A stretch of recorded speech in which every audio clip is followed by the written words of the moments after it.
Nice. Golem 15? Sounds good.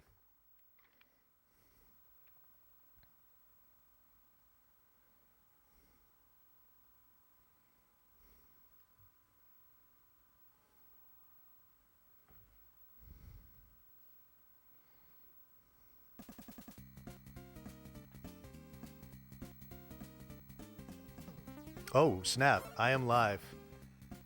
Look at this. Hey. What is up, everyone? It is indeed time for a truly remarkable and rather important video game that we'll be playing here. This is Neutopia for the TurboGrafx 16. We have been rolling with the TurboGrafx 16 for the last few games, and we're gonna keep it going. And it is truly a pleasure to run this game for any marathon, but of course for Retrothon in a TurboGrafx 16 is very appropriate. So let's not waste any time. 3, 2, 1, go. All right, so here's your lore. In the middle of the night, in the land of Neutopia, the evil wizard Dearth beams himself down into the main temple and steals Princess Aurora and beams away, which summons our hero. Everyone, say hello to Jazeta. Jazeta is being told by the old temple mother that in order to confront the evil Dearth and save Princess Aurora, he must retrieve the 8 medallions from wise men past, affix them here in the temple, and it will open the way to Dearth's evil lair on the North Pole, and Jazeta can do his thing. So we set out. Thank you for the good luck. I appreciate it. Get this guy out of the way. First, we got to make a little stop here. Talk to this guy. It's almost done. There we go. We're going to pick up some bombs. We are going to need plenty of these throughout the run. We're also going to pick up some medicine. The bombs are going to be used... Bombs have two purposes. They open holes in certain walls, and they are used on certain bosses to great effect, which is nice. So, hey, Aurelia, thank you very much for the raid. So, the way that Neutopia is laid out as far as the game goes is that there are 4 different overworlds that are done in a linear order. They're referred to as spheres. There's the one we're doing here, which is the land sphere. Next, we will do the subterranean sphere.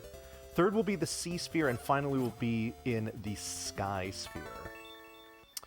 The item that we're picking up now is arguably the most important item in the speedrun, certainly, but in the game as well. This is the Fire Wand.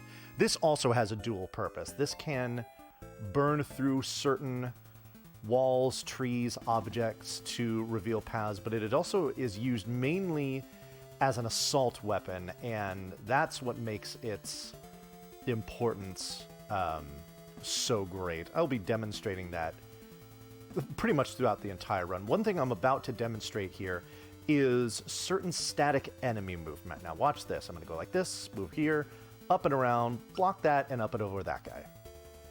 Those soldiers move in the exact same way every single time when you enter the screen. So we can do that movement as long as your execution is good. The movement can... Oh, geez, look at this. I don't want to have to kill these guys because the longer I'm spending assaulting them, more time I'm wasting. Alright, so what we're talking to here is a guy. He's going to give me a extra segment on my life bar. This is a good opportunity to talk about the category we're doing here, which is 100%. What 100% requires is that we obtain pretty much all of the permanent items in the game. So all upgrades to your sword, your armor, and your shield. All permanent items, like the Fire Wand that I picked up, as well as, you know, several other things that we'll be getting later. All of your bomb capacity upgrades, but you don't need to get all of the optional life upgrades. You're going to get a life upgrade every time you finish a dungeon, but as far as optional life upgrades, there are 4 of them. We only need to get 3 because getting the 4th one doesn't... You have a maximum to your maximum, and getting the 4th one, in addition to finishing all the dungeons that you need to do in order to beat the game, doesn't give you... Like, you can't go past that cap. So for the category, we only do 3 of them. All right, so here is where the fire wand is going to start to shine. I'm throwing out all of these fireballs here, which is great because it allows me to attack these enemies from a distance, and that is always nice because taking damage is not good. Oh, but this hourglass is. That freezes all enemies in space for a certain amount of time. One interesting mechanic about the fire wand is that its damage output and the style of its fire is actually tied to your current HP total. Yo, we call this last enemy hourglass, where we get an enemy stopping hourglass, but there are no more enemies to stop. Shoutouts to the last enemy hourglass. It is actually very annoying. So, now, if I take another damage here, I am going to fall below... Well, or I get a cherry, and that's going to bail me out. I'm going to fall below the... I would have fallen below the 4 boxes of HP there, and that would have made my fire substantially weaker. That is not good. Now, as we get later on in the game and we gain more segments of life, significantly once you get past at least 8 segments of life, and then... finally, when you get past 12 segments of life, you get to better stages of this weapon where you can do massive amounts of damage in short order, and that is always a good thing. So as far as these dungeons that we're doing here, they're referred to as crypts in the game.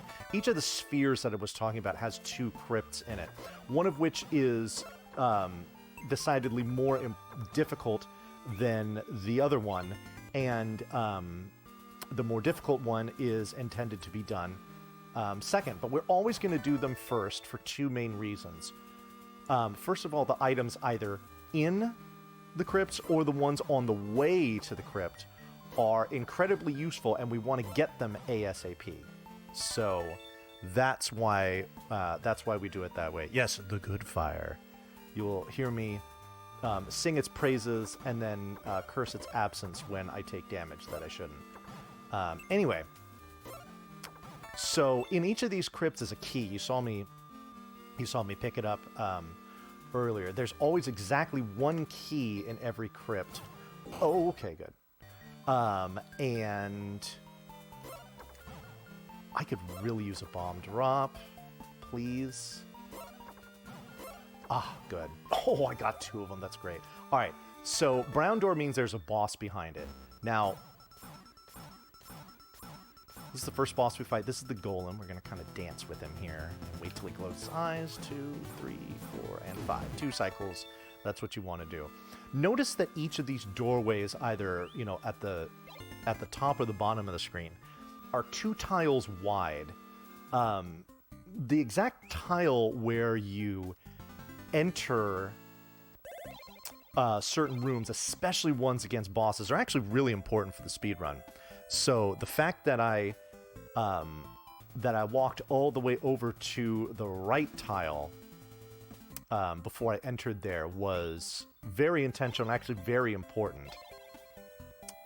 So I'll point that out as I do that for other bosses here. The item we're picking up here is called the Book of Revival. What this will allow me to do is get passwords. Now, I'm actually going to be doing that, quote unquote, during this run, and that's a marathon safety thing. Even if I was doing, let's say I was doing a world record attempt, I would still pick up the Book of Revival even though I'm not getting any passwords, because it's required for the 100% category to pick up all the permanent items that I was talking about, and that is definitely one of them. So, Yeah, yes. So that first boss that we fought, it kind of looks like a big old robot. It's not a robot. Thank you for the YouTube commenters on a run that I did of this a few years ago for schooling me on that. That's always a great story. So yeah, yes, password. Oh, yo, yes, Ricky. I know how you feel about passwords. Alrighty, so here we are in the first crypt. And these next two rooms that I'm about to enter here, we refer to these as the Belfry. This is a reference to a room in, I believe it's level 6 of The Legend of Zelda, where you're fighting a lot of bats, the bats in the Belfry. And the reason why this is notable is because there can be a ton of RNG in these two rooms. I was talking about static enemy movement before. There is no static enemy movement with bats. They are very chaotic, and if the RNG they give you is bad, especially in that second room where you have to kind of like chase them around that moat, they can waste plenty of time. So I have a split when I do runs here. I have a split specifically for, specifically for those two rooms, just so I know how much variance I get from them, because, like I said, it can be a lot. Yes, bats, cousins to birds, they are jerks. There is absolutely no disputing that, especially in this game. All right, we can skip what he has to say. Whenever you're talking to guys in dungeons, unless they're giving you an item, you can skip all of their conversations. It is not necessary. Alright. Brown door means there's a boss behind it. Oh, wow, all the bombs. Alright, speaking of bombs, we're going to enter on the left tile so we can go straight up, hit him here, and then we're going to oh my god, no we're not. We're going to come here, and we're going to go 1, 2, 3, 4.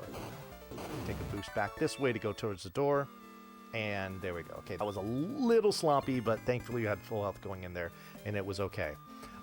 You saw me sit there and intentionally take that last boost to go towards the door. Intentional damage boost is something we're going to do throughout the game, either in specific spots where we know we want to do it, or on the fly when we want to, maybe just go through enemies when we know we're going to be taking damage. Oh, let's switch weapons here. Alrighty, so now we are in the subterranean sphere.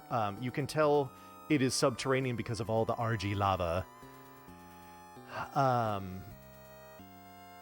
And we've got 2 more crypts to do in here, but before we do that, we are going to burn down this rock, because of course, and pick up another permanent item here. Okay, this guy's giving me something, so I do have to listen to his conversation. You notice all the conversations are in Spanish. Or, I'm sorry, not in Spanish. I don't speak Spanish. They're in Japanese. And the reason that is that way it is because, or at least for the speedrun, is because the text scroll is much faster. So, the item that I just got there, sorry, I glossed over that. It's called the Moonbeam Moss. This is a permanent item. It has infinite uses, and it will allow me to... I'm going to do this for a little safety here. It will allow me to light up certain dark rooms, which are going to start to be a thing in here. I won't light up very many. In fact, I will probably only intentionally light up maybe like 1 or 2 just because I can. If you're doing the any % category, you do not pick up the Moonbeam Moss, and you have to do all of the dark rooms, well, in the dark. So, memorization is fun. Yes.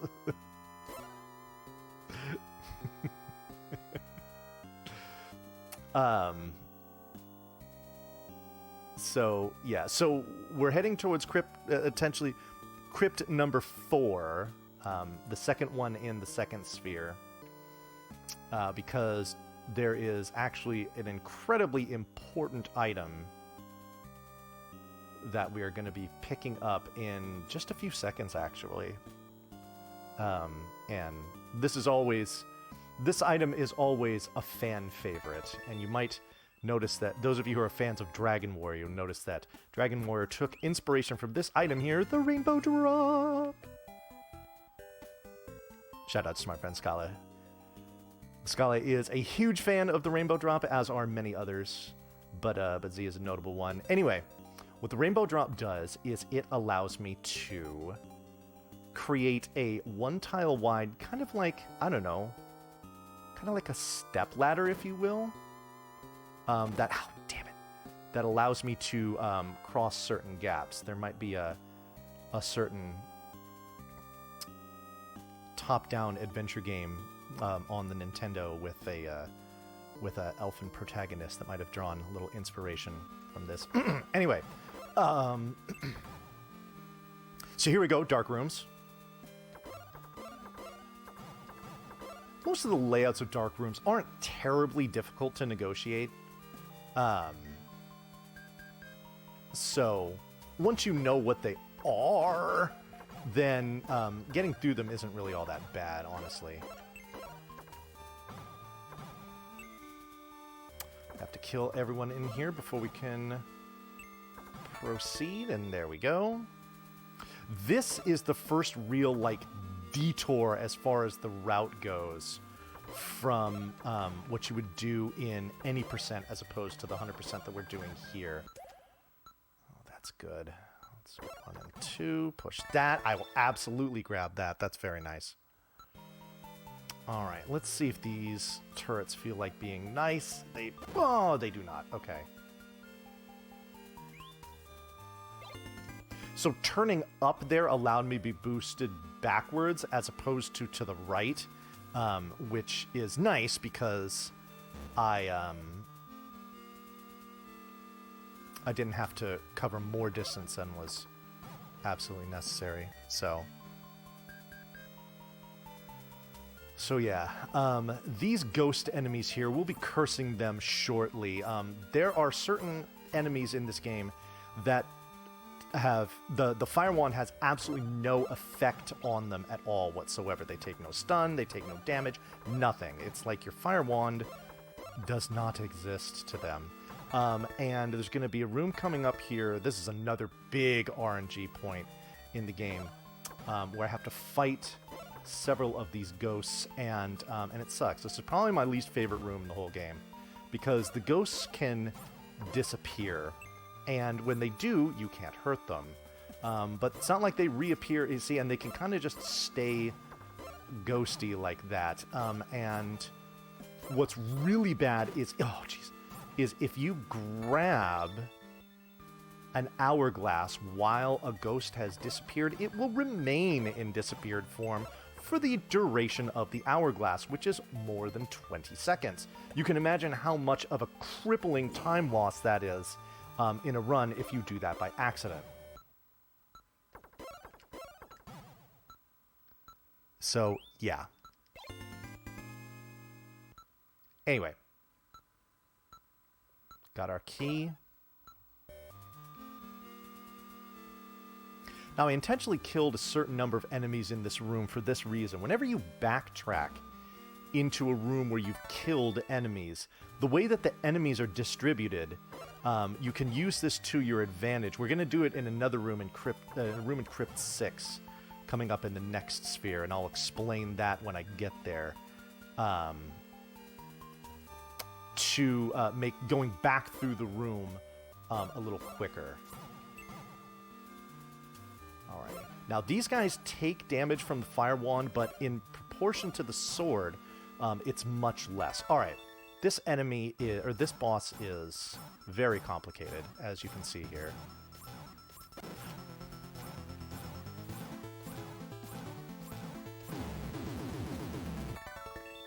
Shoutouts to our favorite boss in this game. We call him Stunlock Earwig. And yeah, it's an incredibly... in fact, that's probably the easiest boss fight in the game. The way that that one works is that it normally crawls around the room and tries to get at you. Casually, that boss sucks. But what we've discovered here is that if you enter the room on the left tile, directly below him, and he comes straight down to you, what you can do is you can hit all of his segments together in a kind of in a stack against the wall. They all take hit stun, but the only one that takes damage... oh, you've got to be kidding. Oh my god. The only one that takes damage is his tail segment. So with the tail segment piled up against the wall with all the other stuff, you can just... you can smack everything, keep him locked in place, and kill him very, very easily. All right, so what we're picking up here is our first bomb upgrade. You might notice that this that guy was talking to looks a little familiar from some of the runs you were just watching. His name is Stonk, cousin to Bonk and Zonk.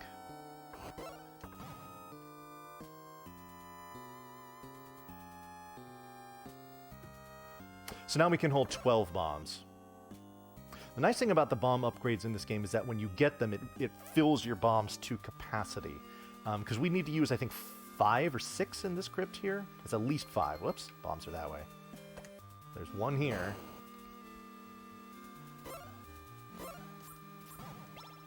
Another one here. All right, well, this guy gives us stuff, so we have to listen to his yammering. What he gives us is our first shield upgrade.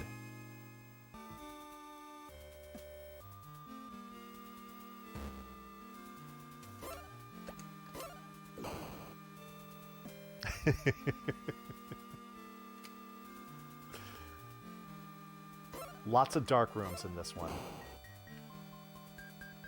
But why waste time menuing to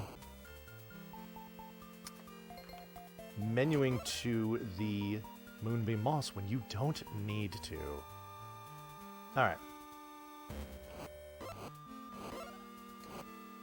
So you notice I've got these rolling I didn't even mention this. I've got these rolling columns of fire here.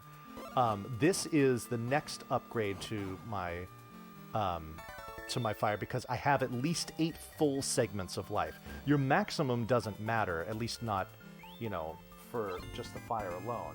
Obviously, you need to have at least the maximum in order to be at the certain levels, but having the actual life itself is what's important to the levels of fire here. And I think it's one of the things that gives this, gives the routing for this run some interesting depth. See, now I don't have those rolling columns anymore because I actually have less than 8, even though it doesn't seem like it. Oh my god, okay, I got really lucky there. I could have gotten totally screwed by that hourglass, but I didn't. We're going to enter this room on the middle tile because it buffers our timing to get up here to hit this guy 11 times. We're going to take intentional damage at the very end. And the reason why... Oh, oops, no, I did it a little too late. Normally it bounces us backwards in perfect spot to start assaulting that guy right away, but yeah, yo, Bacon Omelet, thank you very much for the raid. Much appreciated. All right, so that is Crypt 3 done, even though it's the 4th one we did. So now we are done with the... We are done with the subterranean sphere. There is no backtracking in spheres. Once we're done with them, we're done with them. So, yeah. All right, now we're in the sea sphere. This is where the difficulty spike gets really high. The next crypt that I'm about to do, I think, is easily the most difficult crypt of the speedrun. So, yeah. It's going to be bad. Now, one other thing that's bad is I don't have a certain item. I haven't found a certain item that I'm going to need in this next crypt. And in fact, I'm going to need 2 of them.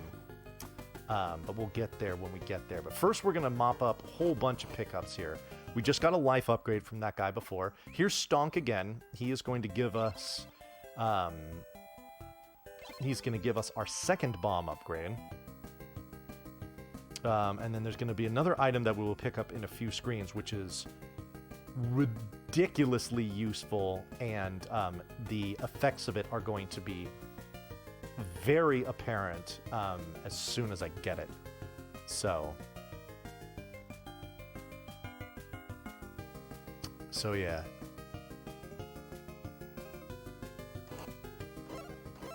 Alright, now let's see if this guy cooperates. He will. Perfect. Okay. Sometimes that little guy can sit underwater, move around in bad places, and just generally be a troll. But here we talk to this guy, and he is going to give us an incredibly awesome item. It's actually a required item. These are the Falcon Shoes. You need them in order to get into Crypt 6, but they also, as just a little side effect, they like double your movement speed, which is obviously good for a speed run, but it's especially good for this next Crypt 2, because we're going to do a whole bunch of weaving in and out of dangerous spots here. So the ability to move through those spots more quickly is welcomed.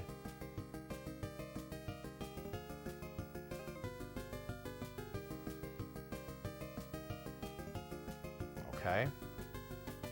Well, these guys, that's very cooperative with them. That is excellent. Those Red Knights, they do not have static enemy movement, and they can be very difficult sometimes. All right, here we are in Crypt 6, and we get greeted by this jerk of an enemy.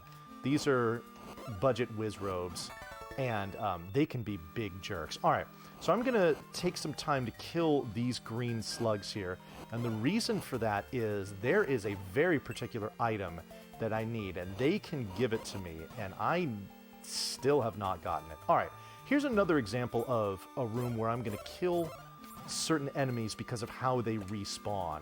I'm going to take the time to kill this guy while that bomb is exploding. And the reason being is that I'm going to come back down into this room, and when those enemies respawn, it will respawn all of them except for the ones on the bottom, meaning that I'm able to kill the... I'm able to just get to the enemies sooner, instead of having to walk down to the other side of the room, so I can get through it more quickly. So little optimizations like that are cool. In fact, we're going to come on the right side. We want to kill this guy on the right first, because there's a block toward the left side of the room that I want to push. So the last enemy that I want to kill, I want to have it be on the left-hand side. Okay. This is really interesting, and it's a good reason why I picked up 2 potions, because sometimes you can just get into tough situations. But let's see if I get bailed out here. I do not. Alright. So I have to fight this room raw, which sucks, because now there's 4 of these whiz robes all around me, and I'm in big, big trouble. Normally, I would have an item by now that would change these enemies into slugs and make fighting them much easier, but I never got one. And there's another room that's even worse than this later in the crypt, where I'd like to have the item for that. There's no guarantee that's going to happen either, so this could be a very, very difficult Crypt 6. We shall see. This room sucks because these guys... This is another example of enemies that take no damage from the Fire Wand, unfortunately. You have to get up close and personal with them, and their movement can be a little erratic, which makes getting close to them fairly dangerous, so we don't like that. No, I don't need those bombs. Walk in the center of this room to go straight through here. Having the next level of fire from what I have now is actually really useful in this room. These little bouncy guys, especially if you're trying to fight them laterally, they can bounce over your fireballs, which is really annoying, but they can't bounce over those walls of flame, so I just sat there and let him hit me. That's great. Okay. Alright, please give me what I need. Yes, that's it. That magic ring is what I need here. So the slugs that drop them, as they are wont to do, we refer to them as slug homies. Shoutouts to the slug homies in your life. Oh my god, what was that? Alright, these have been dubbed kitty ghosts by the aforementioned Scala, as he likes them as well. Don't need another ring drop now, and in fact, I'm going to... I got it. Okay, good. So watch. Wizrobes and no more Wizrobes. They're slugs now. Please give me another ring. I don't need another one for the rest of this crypt, but I do need one at the end of Crypt 8, where it is very useful to have it. Otherwise, that room can be very chaotic and messy, and we don't like that. This is our final armor upgrade of the game. Slug homie hype. Yep. We're going to take a couple seconds here to kill these guys, see if we get one. We did not. That is not the end of the world. Not what you want to see, but also not the end of the world. So. Taking intentional damage here. It's not worth it trying to fight them. Just faster to just take that damage, especially now that we have the strongest armor in the game.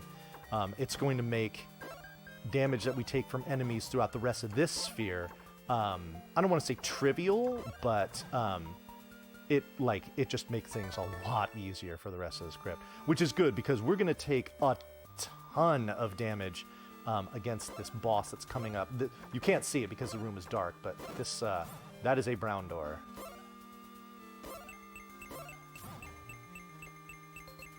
Okay, we're going to get this ready. All right.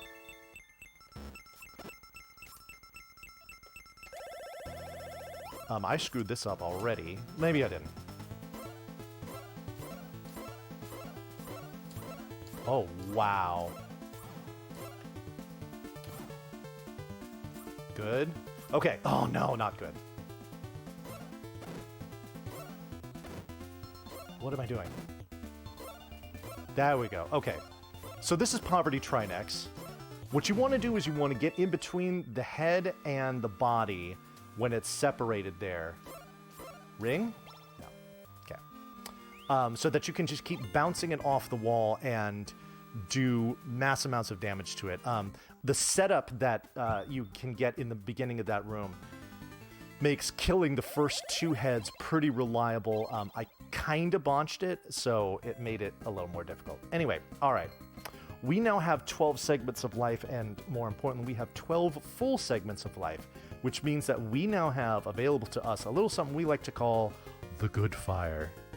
It is final stage of fire. I will be using it shortly. You are going to see it covers great distance. It does boatloads of damage, and it's overall awesome. However, if I take even the slightest of hits right now, I lose it, and I will be rather upset if I do so. This detour that I'm taking here is probably the worst part of this category. We're going all the way out here to pick up a shield that we really don't need all that much. But, I mean, you can see just all of these tight quarters, the enemies bouncing around. There's tons of opportunities to take a hit in here. And we really don't want to do that because if we can keep the good fire all the way through, going into and through the crypt coming up, it saves a decent amount of time.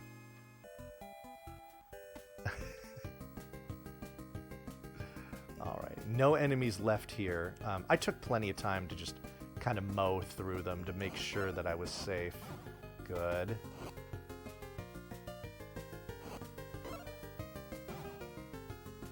Okay, burn our way through here. All right, good.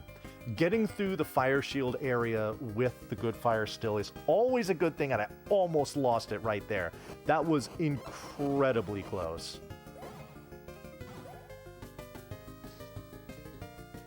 All right, so what we're about to do here... Yep, there it is. There's just a little bump because I was trying to get cute, and we've lost the good fire, which sucks. What we're doing here, this appears to be a crypt, but it's actually not. It's something I like to refer to, I like to call a micro crypt, and you'll see what I mean. Please die. That would be great. Oh, I will take that. All right. So all we're going to do, so we had to kill those enemies to open this door. And we come in here.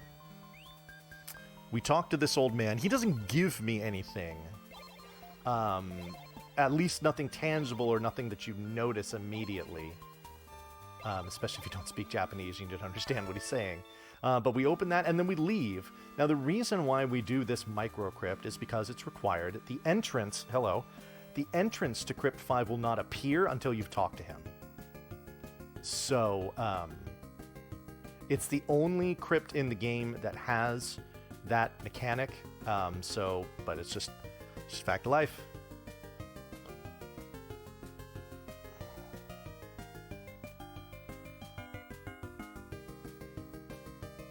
Yes, Nemesis. It is a widely known fact that that Pac-Man drew inspiration from Neutopia for its for that special item, or that special fruit.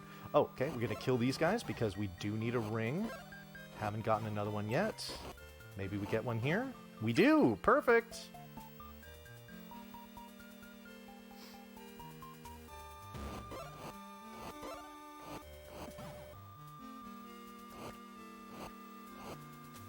Oh my god. So you can only have 3 of these on the screen at a time, fire columns that is, and it can make controlling them pretty difficult.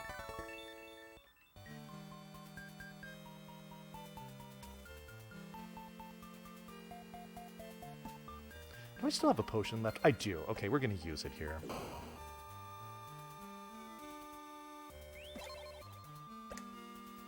Well, not here.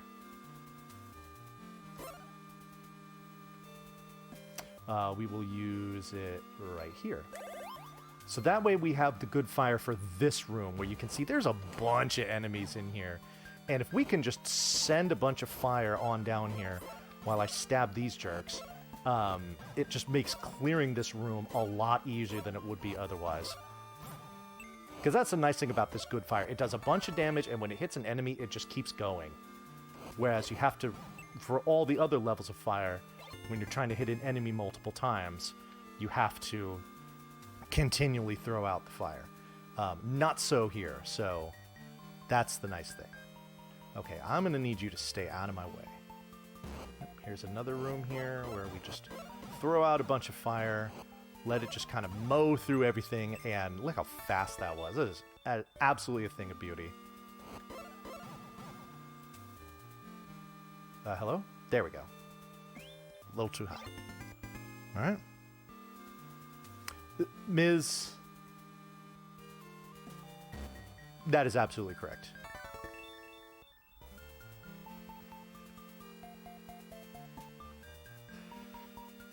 Oh boy, that's close. I would like to keep the good fire for this boss fight coming up.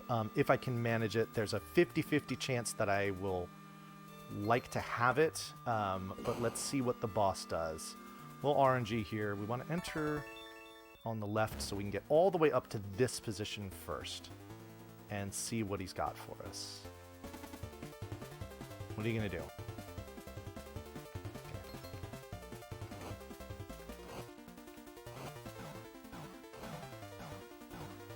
Perfect. One cycle. We call that the crab bake. Oops, I forgot to take the shortcut. That was stupid. When you can kill it with the good fire. If it moves left, it's faster to kill it with bombs. If it moves right and you don't have the good fire, then you have to kill it with bombs. That setup is very difficult. So, fortunately, we didn't have to deal with that. All right, but that is both crypts of the sea sphere done. Now we are into the sky sphere. This is going to be the final area of the game. We are going to, normally all the good stuff is over to the left after you get out of the temple here, but we're going to make one quick detour over here to the right. And we're doing so because, oh, there we go, another ring. Because we want to pick up, we want to say hello to Stonk one more time. He is going to give us our final bomb upgrade. 20 bombs is going to be more than enough to get us through the rest of the game. This is also the only time you use the wings. It takes you to the last place where you received a password. That's the only time we use them in the game. They're not used at all in any percent because you never pick up the book. So, it doesn't really... I mean, it does take you to the temple, but... But there's just... The route just doesn't... There's no point in doing it in the route. Going back to the temple, that is, so... So yeah. So we're going to use a little technique here. I did a lot of damage to him before, but we're going to use it here. I call it fire walking. When enemies are in their iframes, they don't do any damage to you with body contact. That is, of course, they can still shoot you. So what you can do is if you're in a place where enemies take damage from the fire, if you're standing in the fire like that, and they're constantly taking damage from that, and not able to see like that, and not able to touch you, you're kind of invulnerable. Obviously, shots can still hit you. Fortunately, the fire shield blocks those red ones from the clouds. But again, anything with body contact. Oh, jeez. Okay, so now we want to just Leroy Jenkins our way through this. We were trying to save the good fire, but it's not totally important. We're going to stop in here to pick up... this is a double potion we're going to get. This one we can use twice. And this is going to be really important for this next crypt. One nice thing about the fact that we're doing this for a marathon is that we have a little extra leeway with our marathon safety in regards to the damage and stuff that we're taking here. And I'll show you why in just a minute.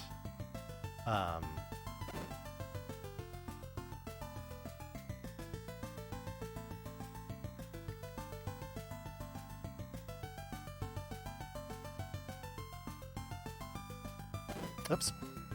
Okay. I'm going to see if we can save a potion here. We're going to come into here. Alright, so this lady's going to give us a password.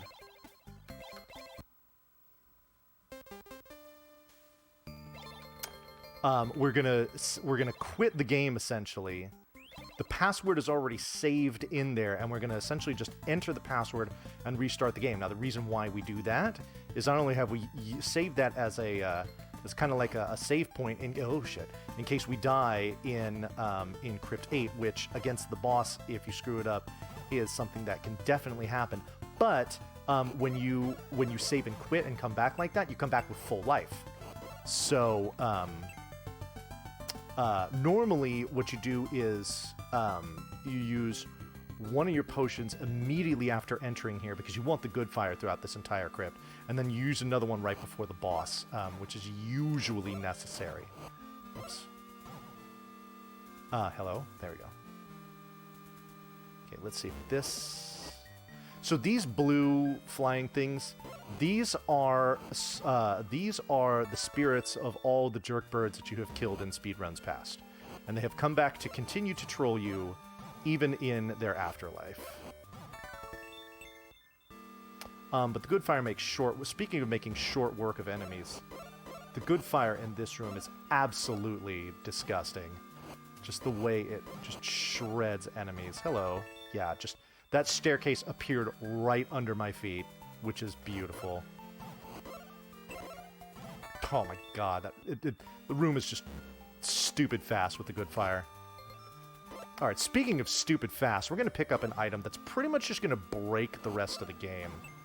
It's a necessary item to get, too, which is interesting. This is the Bell of the Sky.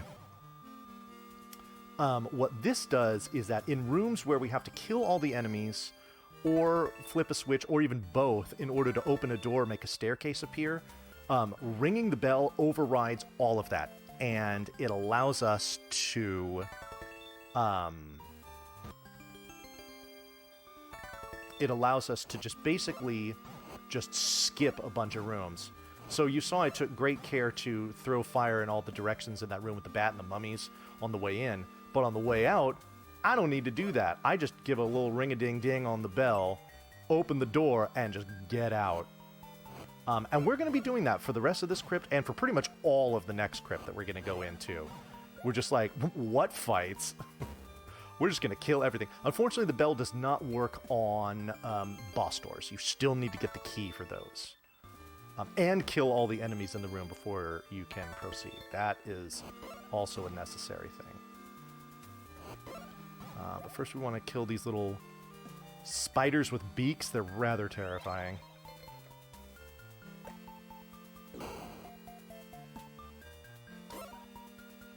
No! Okay, that's fine. That one damage is fine. Alright, these skeletons here, these are another... Oh, nice. another example of enemies that take no damage from your fire wand. So we have to kill them with the sword. In 100%, it's actually faster to intentionally kill that guy than it and make the staircase appear that way than it is to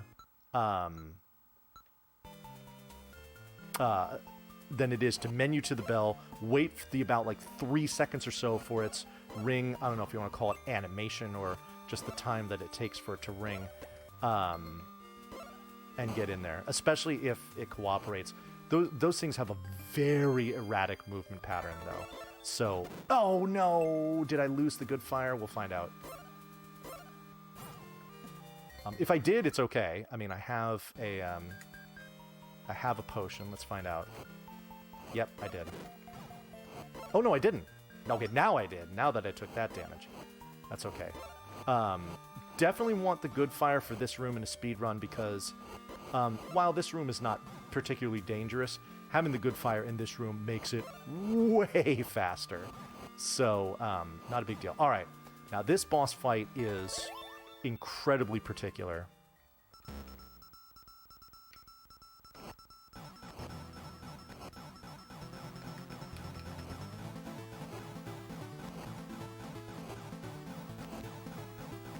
Done. That's the quick kill done properly. This boss fight casually is borderline impossible. It's just super unfair. What the boss does, it will slide around the room. The mask will open and close. You can only do damage to it while it's open. But the thing that makes that fight so hard is that boss has an absolutely ridiculous amount of HP. The fight just takes forever.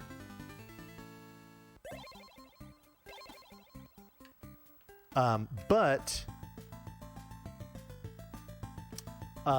instead, we just, we know that boss has a static movement pattern. It's actually, the movement pattern for it is pretty static throughout the whole fight, you know, damage boosts aside.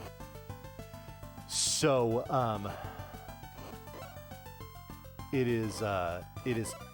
we are able to use the good fire to get a guaranteed quick kill every time.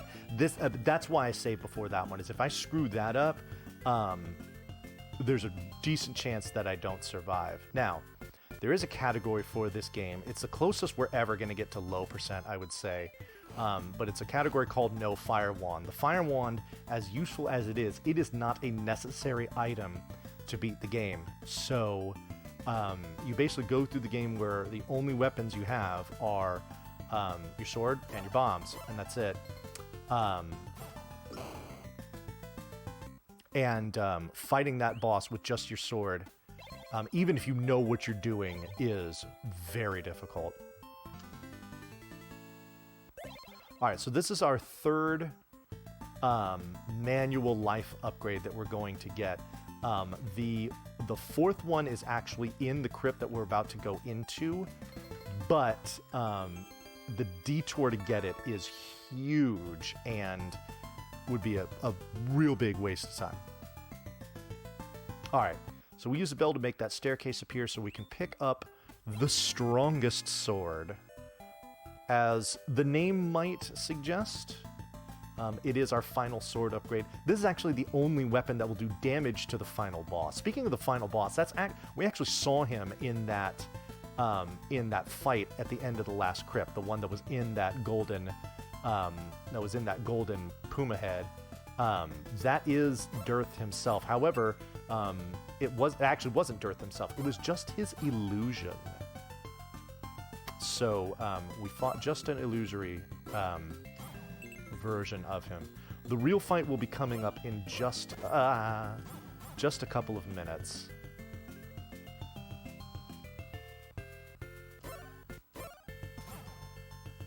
The strongest sword kind of obsoletes the good fire because it does some sweet, sweet damage. But still, the reach of the good fire is undeniable. I hate these enemies with fiery passion because they are extremely random and difficult to avoid. Ooh, oh boy. That was close. I'm glad I hit him. Okay. There's one particular room in this crypt where I want the good fire. It's not terribly important, really, at all after that, but I'd like to save it for there if I could. You can just get out of my way. Okay, this room can be very trolly depending on what this spirit wants to do. Okay, all right. All right, static movement allows me to go around these beetle enemies because I know exactly what they're going to do to start out. I know I'm not going to take damage. All right, this next room coming up here is the only room where I will opt to use the Moonbeam Moss. Normally this room is in the dark. You have to push this block, and then this block, and then this block. Doing that in the dark is not a whole lot of fun, so taking a couple seconds, especially in a marathon setting, to... What am I doing, Bell? To light up this room to make it guaranteed that I get it right the first time is kind of nice. Because here's the thing. If you push those blocks in any order besides that, you can't get in there to pick up that item, and your only recourse is to exit the room and re-enter it in order to reset the blocks, and that is a huge waste of time. Also, shoutouts to the Scala Bridge. That is a very, very necessary part of getting through that room there, is to shout out my friend Scala. Ah, yeah. Okay, we're going to drop a bomb here, but we're not going to go in there yet. Instead, we are going to drop a bomb. We have to hit that guy there for reasons. You don't actually have to do that. I just choose to. This room is hellish because it's got these random skeletons. You've got bullets everywhere. But you also have the strongest shield in the game now, which, unfortunately for where we get it in the speedrun, it is completely useless because the shots that it would block, we are never going to face any more of those shots for the rest of the run. We're almost done with this crypt, actually. We got to just... Hello, thank you. We just got to go through this little staircase here. We killed this guy so we can get out, push a block there. And now it's bell time, folks. We're going to ring it here.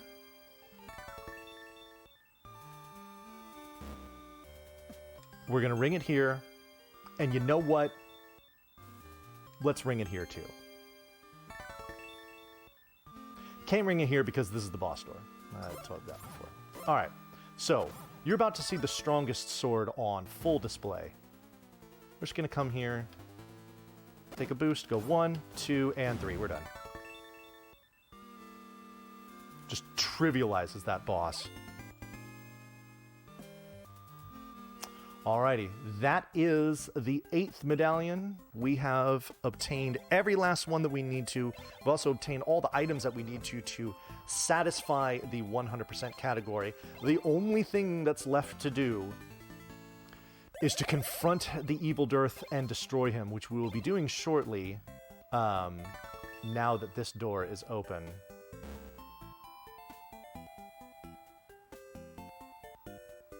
Here we go. I'll explain this fight when I'm done with it, because I kind of need to concentrate on the timing here. But we do have a way to manipulate this boss to make it pretty easy to fight.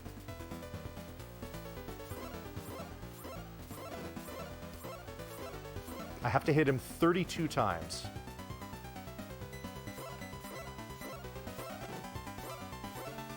Good. 8 above, 7 below.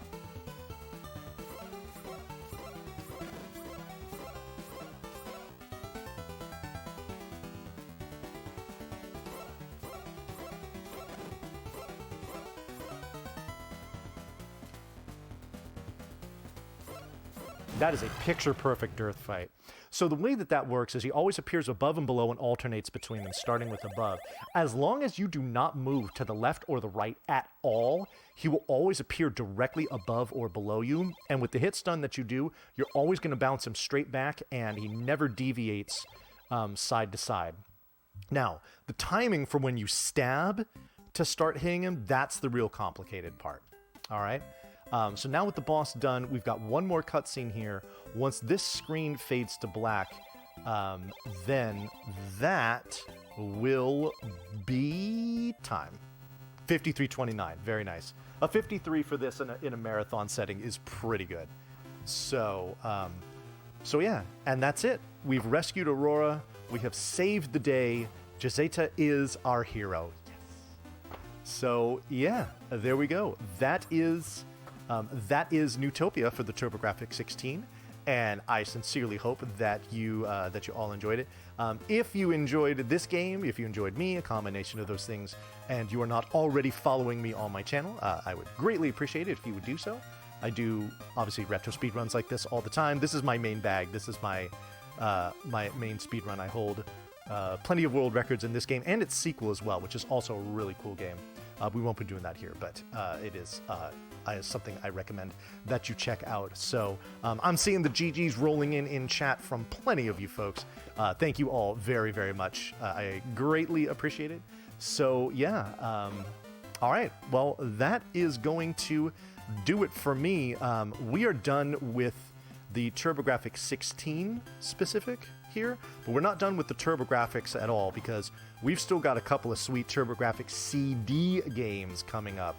That is a special treat that you are not going to want to miss. So yeah, I think at this point I will go ahead and toss it on over to the restreamer, who will get us set up for the next run. Folks, this marathon is going to go through into all throughout this next week and into the weekend. It's awesome. We've got a lot of great stuff coming up here. You can use the schedule command if you haven't already done so you can see what's coming up. I will be back on Wednesday night. I'm going to be doing a run of Star Tropics on the NES, which is always a great run, even if it is a little mean sometimes. But that's definitely going to be a fun one. So I hope you check that out, as well as all the rest of the stuff that we have going on this week. So again, thanks so much for watching. Don't go anywhere. We still got more stuff. So yeah, take care, everyone.